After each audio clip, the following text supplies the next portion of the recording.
I did. I had this shirt on before.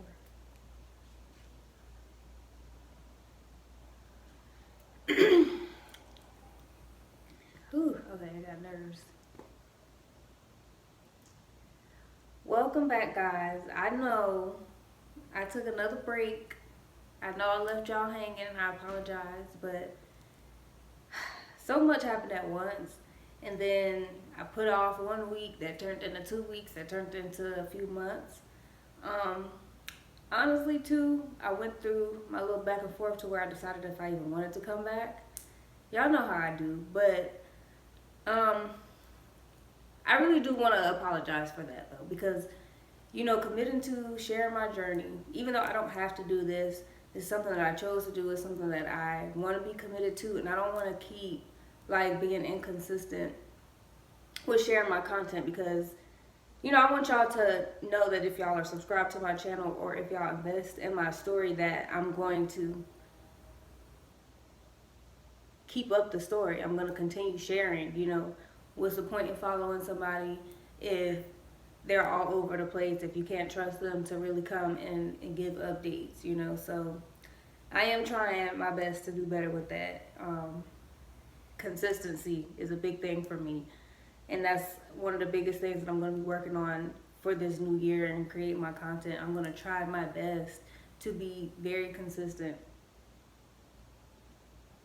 and to plan ahead so that if things come up, I still have content to give you guys, because I want you guys to subscribe to me and really support me, and I know that I can't expect y'all to do that without me actually giving something in return. So just wanted to apologize, and now we can get back into it. I believe in the last part of my video I was talking about how I kind of just gave up. I was questioning a lot of things and figuring out my direction.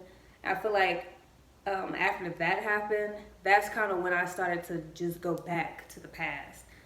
Because things didn't happen the way I thought they were going to happen, it just was so easy for me to romanticize everything that I left. You know how you get, it's like, when you're in it, it's so bad, you like nothing about it, you can't wait to escape, and then you escape it, and you reach, I feel like you have like that period of bliss where it's like, okay, this is something new, this is exciting, and then it gets old and it gets scary, and you want that old thing back. So that's kind of what happened with me. I just started questioning, like, why did I do all of this to end up in the same situation as before? To not know what I'm doing, to not have no money. That got old quick. Like, after I came from Dallas, and y'all know the story about me running out of money, that,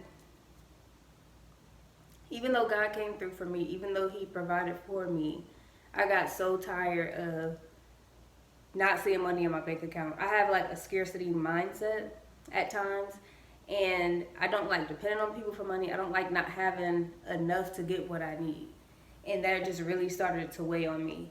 And then that just made me remember, like, when I was working at my other job, I never had to look at my bank account. I could buy whatever I wanted. All my bills was paid on time. They were on auto pay. And to go from that to like penny pinching and constantly in overdrive, like, it's just exhausting. So I just found myself like, dang, why did I even quit? The job wasn't even that bad. Like, it was me. And then, of course, with me figuring out that, maybe it wasn't really God telling me to quit my job anyway, it was me being impatient, I started to blame myself. So then I'm like, maybe I should go back home. Maybe I shouldn't have left. Maybe I was just impatient and I brought all of this onto myself.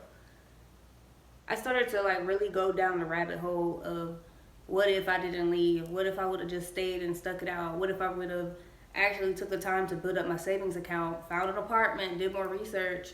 I could have saved money, found an apartment, found a job, and then went out there. And I could have saved myself so much headache. So I just kept recreating scenarios. If you would have did it like this, if you would have played it like this.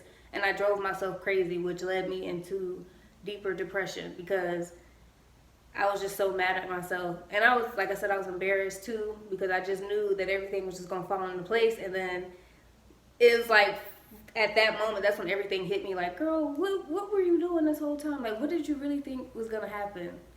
Did you really think you know, that you was gonna go out there and you was just gonna magically find the perfect job and have all this money in your bank account and meet these friends easily and have a place to stay. And yeah, I did. I was living in a fairy tale land, I guess. But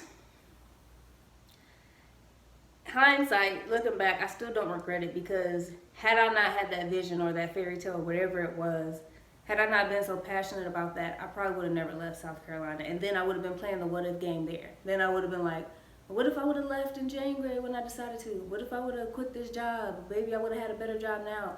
It's a what if game either way. So honestly, even in the moment I didn't see it, I'm still glad that I made the decision that I made. I'm still glad for everything that happened, because it got me out of my comfort zone. You know, it forced me to do something new. It forced me to not just stick to what I know. And it's hard. It's hard to rebuild. I'm not even gonna lie to y'all. I thought it was, like I said, I thought it was just gonna fall into place. I did. And it's just not. It's hard to start over. I commend anybody that wants to leave everything behind and start new, because that is not easy at all. And I get why people stay at jobs that they hate. They stay in relationships that no longer serve them, friendships that no longer serve them. It is scary to start over. You have no idea what's on the other side. You have no idea if it's going to be worse than what you have now.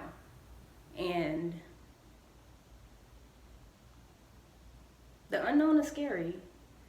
It is. And I think in that moment, I just got so like shocked on how everything was around me that, you know, the only thing in me was like, oh, just go back. Just go back. I wanted to go back and just kind of recreate everything that I had. I was like, I can go back home. I can probably try to get my old job back, because it's possible. I'm pretty sure if I wanted to get my old job back, I could. You know, I already had friends at home. Would have had a place to stay, you know. But it's like, it comes back down to like, I can't keep running. If I don't sit still, I'll never make progress. If I just keep moving from thing to thing, I will never get any traction. I won't get anywhere. And it's kind of like I'm out here now. It is no going back at this point. It is, I'm to the point of no return. So,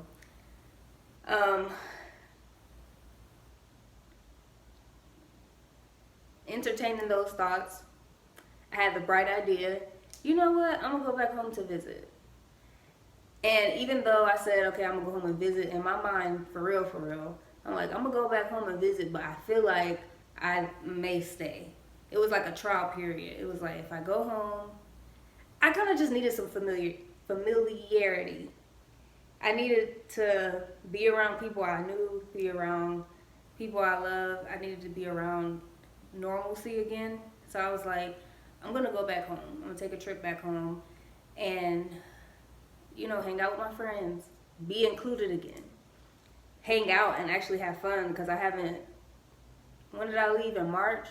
And even though I went out a little bit in Dallas, it still wasn't the same like as being home with your people. So I was like, yeah, I'm gonna go home. I'm going to put everything out of my mind. I'm gonna enjoy my family. I'm gonna enjoy my friends, and just see what goes from there. And that's what I did. I booked me a flight. Since I didn't have a job, I was like, might as well take this opportunity to go back home, and I stayed for a month. My friend was getting married around that time anyway, so it was kind of like perfect timing. I was like, I could do that and actually just celebrate. Like, I just want to have fun. I don't want to worry about anything. And then when I get back, if I come back, that's when I'll get serious. I'm going to find a job. I'm going to be intentional about making friends and creating the environment that I want. Because at that point, I was just sitting back waiting for things to come to me. Again, like, okay, God, when are you going to change my situation? But it's like, God is waiting on me to change my situation. God is not a genie. He will guide us, but it's up to us to do the work. And that's just the biggest lesson I learned with this whole thing. You can't sit back and just wait on God to just magically create some stuff. He could, but what good does that do you if he does that? You know, it's enabling. It's laziness. I had to face me not putting in the effort and me not, you know, going forward with my goals. And I use the excuse as, oh, I'm waiting on God. And it's like, no. You're going to continue to wait. You're going to continue to be unhappy, continue to be stuck. So I pretty much was like, okay, I'm going to go home, have a good time, but when I get back, it's go time. So that brings me to part 6. We're going to stop it here. And then I'm going to share with you guys what happened when I went back home. So stay tuned. And I'm recording it right now after I end this video, so y'all won't be waiting another decade for it, I promise. But anyway, see y'all on the next one. Bye.